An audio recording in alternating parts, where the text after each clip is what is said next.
mean, we're both, I like to think, confident individuals. So, Okay. yeah, And who's right when the bottom line? my mother. Oh, okay. So mother has the final answer, even though you may not agree, right? Yeah. It's okay, but that's what a mother does. Okay. And your relationship with your mother? Well, that's a little different from my sister. I've had most of the attention because we are very alike, and I start to realize that. So we'll be fighting about the same thing and have the same idea, but we just won't give in. And we're both really stubborn, very like, we've always kind of had disagreements. We butt heads way more than me and my mother did. It could be something as little as a fork, and that will get us going. And That is a joke from one of our sessions. Go ahead, Daniele, you got to tell the audience because now they want to know what are we laughing at. Go ahead. okay, well, you want to just Yeah, tell it. We got an honest conversation going here. That's it. I love it.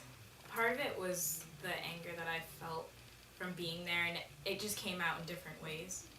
And it was also her grieving process, and that came out in different ways. And she cooked us dinner, and I was starving because I started exercising a lot because that's how I dealt with my grieving process, by getting focused and getting in shape. That helped me a lot.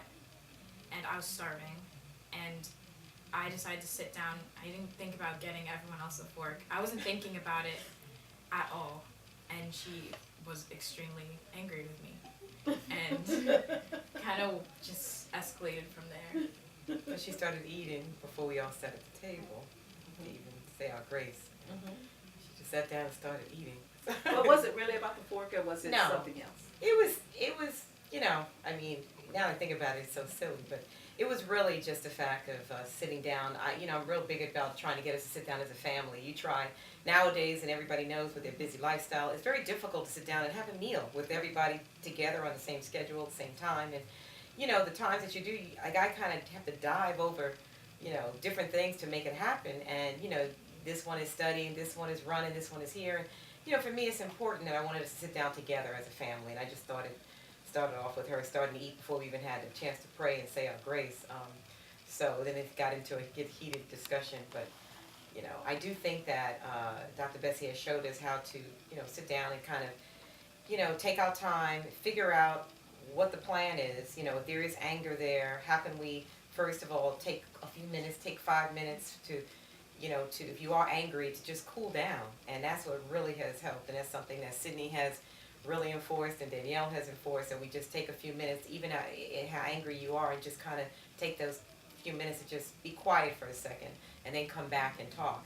The other thing is, to talk for that 3 or 5 minutes, because whatever it is, you need to talk about it and not just go on and on and on, and then come back and see how you can solve the problem. And there's always going to be a solution to a problem. So those are 3 things that I really can tell you has helped us as a family. And you all did the work. See, this is what I tell my clients. I can come in and I can teach you the techniques and I can show you how to do things, but if you don't do the work, you don't get the results. Everything that I brought to the table in this counseling session, you all did the work. That's why I wanted you to come.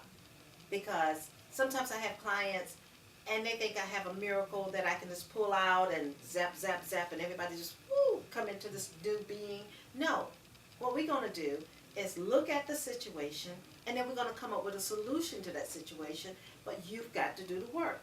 So we started out with what? The little 3-minute, Lord knows I'm going to get that written down, the little timer for cooking. Yeah. And to flip that over, and I heard that you were very good at keeping everybody on track on that, making sure that you do that. And when there's a problem, when you get to the point where you're conflicting with each other, it's just to stop. And I heard that, you all were in a battle in the car, but you did what? You said what? I need some time. You honored that. Yeah, So very she had difficult, time but to. you do. You didn't want to honor, right? But we did it. You did it. Yeah. And she had time to what? Stop, breathe, think, get herself together. So she wouldn't say something that she shouldn't say to her mother. And we have to do that. We have to allow them an opportunity to say what they need to say. And sometimes we have to back away to get that done. So is there anything else that we need to share with the audience today? What would you share with a mother out there that is going through cancer, losing her husband, where did you get the strength? I know God helped you, but how did you pull it? Because I know you had your moments. When you went in your room and closed that door, I know you had your moments. Yeah. You know, for you know, mothers that are out there, I mean, it was a heavy year last year for us. There was a lot of things, and I can tell you by, you know, you really have. I've always been a person that would give to others, and you know, always did a lot for others. And for once, you have to kind of let your guard down, let people do for you, and you have to have that village, that support system, and you know, let people do things because they want to do it. And you know, I had different friends that would, whether they're bringing a meal to the house or or because right now, I'm still going through different treatments and things like that, but to have people bring meals to you, to pick up your children, to let them help, let them give, because people want to give, people are kind and they want to do it, let them do it.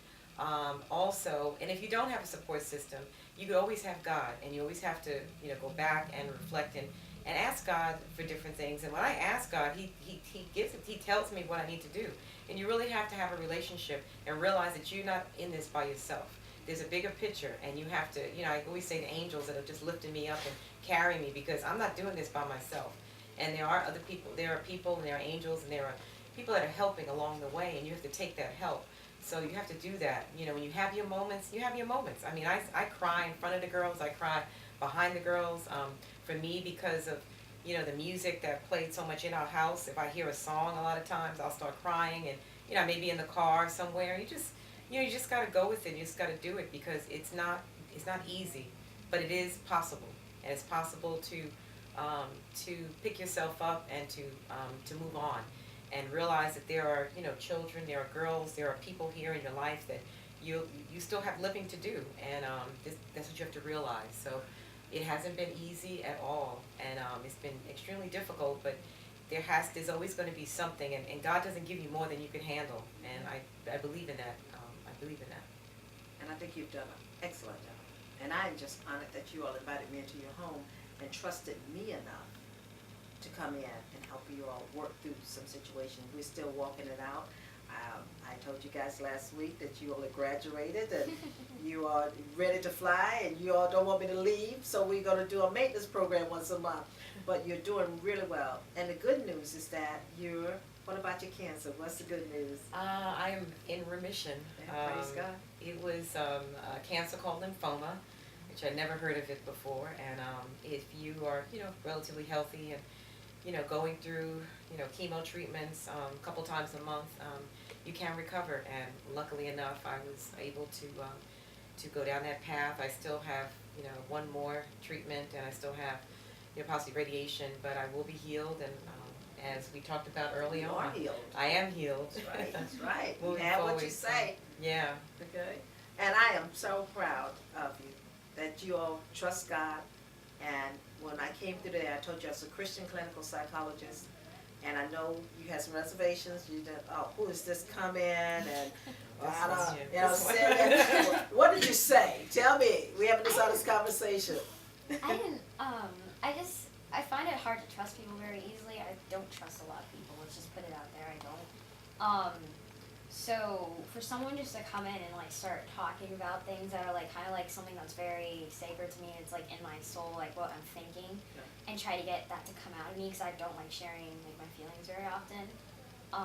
It was different, and it took a while. It took about 3 weeks for me to actually start talking, to be quite honest. Yeah, so you're looking at me a lot.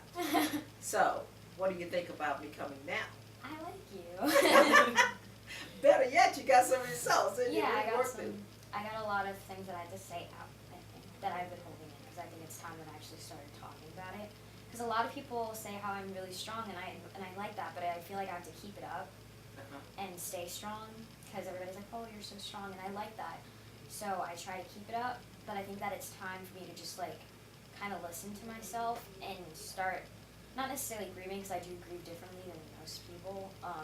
So I think I just need to start just realizing, because it took me a little bit longer than most to actually really think about it.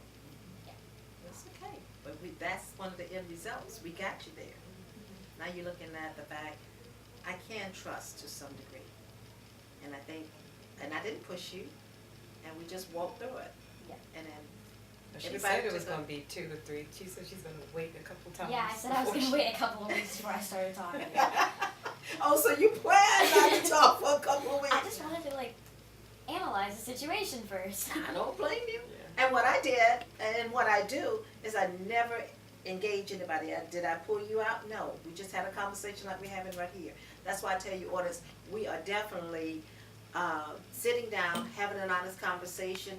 This is not scripted. It's just what we're talking about. This is how you talk to your friends, and this is how you talk to your family.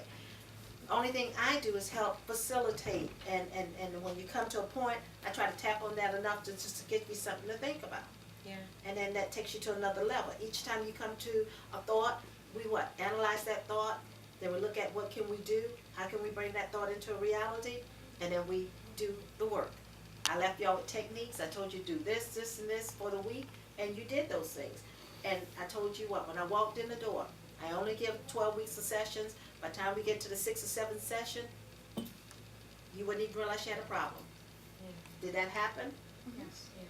We And went- go ahead. I do think that and there's a lot of love, you know, because when you first walked through the door, and that's what I liked about it. I mean, you did feel like you were talking to a friend or somebody that you knew for a very long time, a family member, and it was, you know, lots of hugs, and you know, it was a sense of comfort that I felt when you walked in initially, and I like that feeling because, you know, not all, you know, counselors have that, and it's a special feeling that you have, and you know, I wanted to make sure that there was someone that would make the girls feel comfortable, because again, I try to protect them as much as possible.